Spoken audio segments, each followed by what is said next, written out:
Is my opinion that you do not really understand the concept of banking. All the banks are broke.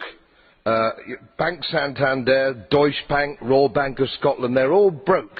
And why are they broke? It isn't an act of God. It isn't some sort of tsunami. They're broke because we have a system called fractional reserve banking, which means that banks can lend money that they don't actually have. It's a criminal scandal, and it's been going on for too long. To add to that problem, you have moral hazard, a very significant moral hazard from the political sphere. And most of the problem starts in politics and central banks, which are part of the same political system.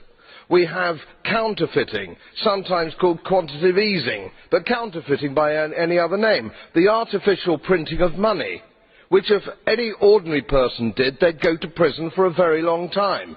And yet governments and central banks do it all the time. Central banks repress the amount of interest that rates are, so we don't have the real cost of money.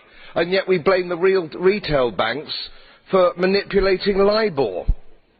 The sheer effrontery of this is quite astonishing. It's central banks. It's central banks that manipulate interest rates, Commissioner. And plus, underneath all this, we talk loosely, in a rather cavalier fashion, do we not, about deposit guarantees.